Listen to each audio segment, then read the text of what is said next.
Hello everyone, welcome back to my YouTube channel ಅಟಿಲ್ by Pooja. ಇನ್ನೇನು mango season start ಆಯಿತು. ಮಾರ್ಕೆಟಲ್ಲಿ ಆಗಿರ್ಬೋದು ಅಥವಾ ಮನೆಯಲ್ಲೇ ಆಗಿರ್ಬೋದು, ಕಾಯಿ ಮ್ಯಾಂಗೋ, ಹಣ್ಣಾಗಿಲ್ಲದೆ ಇರೋ ಮ್ಯಾಂಗೋ ನಮಗೆ ತುಂಬಾ ಸಿಗುತ್ತೆ. ಸೊ ಅದನ್ನು ಯೂಸ್ ಮಾಡಿಕೊಂಡು ಯಾವ ರೀತಿಯಾಗಿ ಉಪ್ಪಿನಕಾಯಿ ಅಂದರೆ ಪಿಕ್ಕಲ್ ಮಾಡ್ಬೋದು ಅಂತ ಇಲ್ಲಿ ಸಿಂಪಲ್ಲಾಗಿ ನಾನು ತೋರಿಸ್ತಾ ಇದ್ದೀನಿ. ನಾನಿಲ್ಲಿ ಯಾವುದೇ ರೀತಿಯ ಮಿಡಿ ಪಿಕ್ಕಲ್ ಮಾಡ್ತಾಯಿಲ್ಲ, ಕಟ್ ಮ್ಯಾಂಗೋ ಪಿಕ್ಕಲ್ ಮಾಡ್ತಾಯಿದ್ದೀನಿ. ಪಿಕ್ಕಲ್ ಅಥವಾ ಉಪ್ಪಿನಕಾಯಿ ಮಾಡೋಕ್ಕೆ ವೆರಿ ಬೇಸಿಕ್ ಫಸ್ಟ್ ಪ್ರೊಸೀಜರ್ ಅಂತ ಹೇಳಿದರೆ, ಆ ಮಸಾಲಾನ ಗ್ರೈಂಡ್ ಮಾಡೋಕ್ಕೆ ಏನು ನೀರು ಯೂಸ್ ಮಾಡ್ತೀವಲ್ಲ ಅದನ್ನು ರೆಡಿ ಮಾಡ್ಕೊಳ್ಳೋದು. ಯಾವುದೇ ರೀತಿಯಾದ ಸಾಧಾರಣವಾದ ನೀರನ್ನು ನಮಗೆ ಯೂಸ್ ಮಾಡೋಕ್ಕಾಗಲ್ಲ. ಅದಕ್ಕೋಸ್ಕರನೇ ಈ ಥರ ನಾರ್ಮಲ್ ನೀರನ್ನ, ಕುಡಿಯೋ ನೀರನ್ನ ಇಟ್ಕೊಂಡು ಅದಕ್ಕೆ ಬೇಕಾದಷ್ಟು ಉಪ್ಪನ್ನ ಹಾಕಿ ಚೆನ್ನಾಗಿ ಈ ಥರ ಕುದಿಸ್ಕೋಬೇಕು.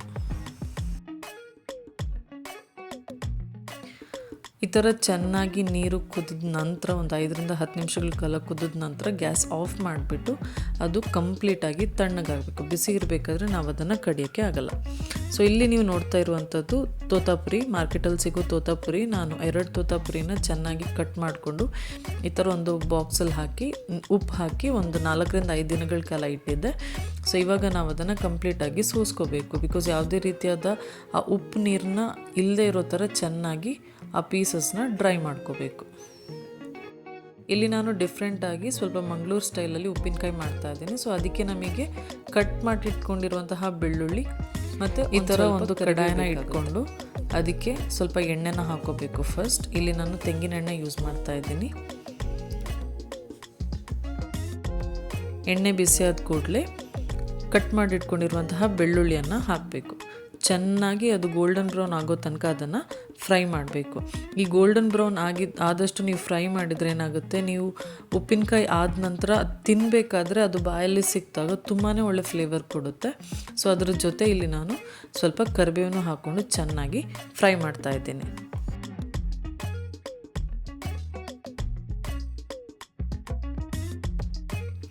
ಇಲ್ಲಿಗ ನೀವು ನೋಡ್ತಾ ಇರ್ಬೋದು, ಬೆಳ್ಳುಳ್ಳಿ ಮತ್ತು ಕರಿಬೇವು ಆಲ್ಮೋಸ್ಟ್ ಗೋಲ್ಡನ್ ಬ್ರೌನ್ ಆದಾಗ ಇಲ್ಲಿ ನಾವೇನು ಡ್ರೈ ಮಾಡಿಟ್ಕೊಂಡಿದ್ದೀವಲ್ಲ ಮ್ಯಾಂಗೋ ಪೀಸಸ್, ಅದನ್ನು ಹಾಕಿಬಿಟ್ಟು 5-6 ನಿಮಿಷಗಳ ಕಾಲ ಚೆನ್ನಾಗಿ ಫ್ರೈ ಮಾಡ್ಕೋಬೇಕು. ಈ ಥರ ಫ್ರೈ ಮಾಡಿದ್ರೆ ಏನಾಗುತ್ತೆ, ಪೀಸಸ್ ತುಂಬ ಟೈಮ್ಗಳ ಕಾಲ ಚೆನ್ನಾಗಿ ಗಟ್ಟಿಯಾಗಿರುತ್ತೆ, ಮೆದುವಾಗಿ ಹಾಳಾಗಲ್ಲ ಮತ್ತು ತುಂಬಾ ಡಿಫ್ರೆಂಟಾಗಿರೋ ಫ್ಲೇವರ್ ಕೊಡುತ್ತೆ. ಈಗ ಮ್ಯಾಂಗೋ ಪೀಸಸ್ ಒಂದು ಸೈಡಲ್ಲಿ ರೋಸ್ಟ್ ಮಾಡಿ ಇಟ್ಟಿದ್ದೀವಿ, ಅದು ತಣ್ಣಗಾಗಲಿ. ಇವಾಗ ನಾವು ಮಸಾಲ ರೆಡಿ ಮಾಡ್ಕೋಬೇಕು. ಮಸಾಲಕ್ಕೆ ನಮಗೆ ಮೇಯ್ನ್ ಆಗಿ ಇಲ್ಲಿ ನಾನು ಇದನ್ನು ರೋಸ್ಟ್ ಮಾಡಬೇಕಾದ್ರೆ ತುಂಬಾ ಕೇರ್ಫುಲ್ ಆಗಿದ್ದೀನಿ. ಅದನ್ನು ಚೆನ್ನಾಗಿ ಇವಾಗ ರೋಸ್ಟ್ ಏನಾದರೂ ತುಂಬ ಕಾದೋದ್ರೆ, ಸೀದೋದ್ರೆ ಕಹಿ ಫ್ಲೇವರ್ ಬರುತ್ತೆ. ಸೊ ಅದು ಲೋ ಫ್ಲೇಮಲ್ಲಿ ಸ್ವಲ್ಪ ಚೆನ್ನಾಗಿ ಅದನ್ನು ಅವಾಗವಾಗ ಬಾಡಿಸ್ತಾ ಇರಬೇಕು.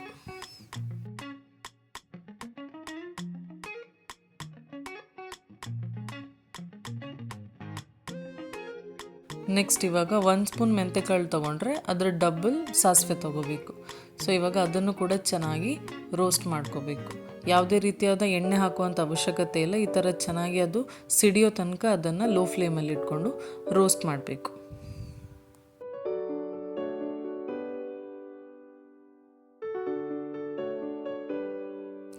ನೆಕ್ಸ್ಟ್ ಇವಾಗ ನಮಗೊಂದು 6-7 ಬೆಳ್ಳುಳ್ಳಿ ಎಸಳಬೇಕು. ನಂತರ ಎಷ್ಟು ಮ್ಯಾಂಗೋ ಇದೆಯೋ ಅದಕ್ಕೆ ಸಮನಾಗಿ ಅಡ್ಜಸ್ಟ್ ಆಗೋ ಥರ ನಮಗೆ ಕೆಂಪು ಮೆಣಸನ್ನು ನಾನಿಲ್ಲಿ ಯೂಸ್ ಮಾಡ್ತಾ ಇದ್ದೀನಿ.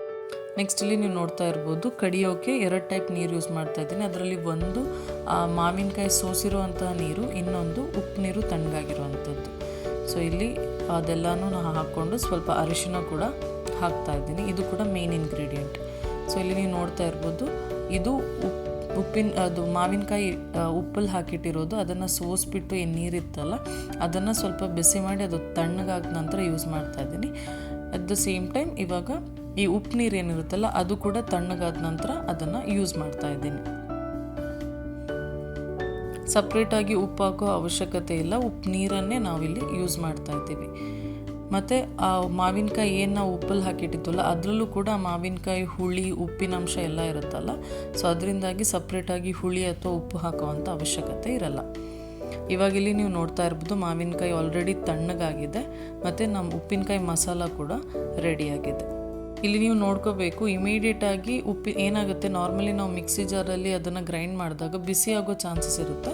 ಸೊ ಮಾವಿನಕಾಯಿ ಪೀಸಸ್ ಕೂಡ ತಣ್ಣಗಾಗಬೇಕು ಮತ್ತು ಈ ಮಸಾಲ ಕೂಡ ತಣ್ಣಗಾಗಬೇಕು. ಅದೆರಡು ತಣ್ಣಗಾದ ನಂತರ ಈ ಥರ ಚೆನ್ನಾಗಿ ಮಿಕ್ಸ್ ಮಾಡ್ಕೋಬೇಕು.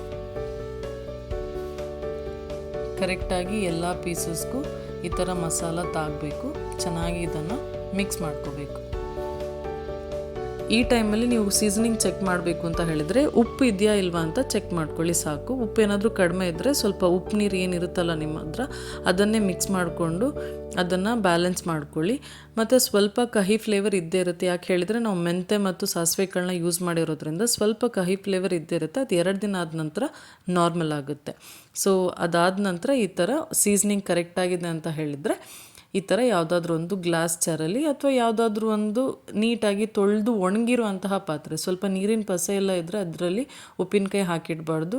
ಕಂಪ್ಲೀಟಾಗಿ ಡ್ರೈ ಆಗಿರುವಂತಹ ಪಾತ್ರೆಯಲ್ಲಿ ಈ ಥರ ಉಪ್ಪಿನಕಾಯಿನ ಚೆನ್ನಾಗಿ 1-2 ದಿನಗಳ ಕಾಲ ಕಹಿ ಫ್ಲೇವರ್ ಇರುತ್ತೆ. ಆನಂತರ ನಾರ್ಮಲ್ ಆಗಿ ಚೆನ್ನಾಗಿ ಉಪ್ಪಿನಕಾಯಿ ಫ್ಲೇವರ್ ನಿಮಗೆ ಬರುತ್ತೆ.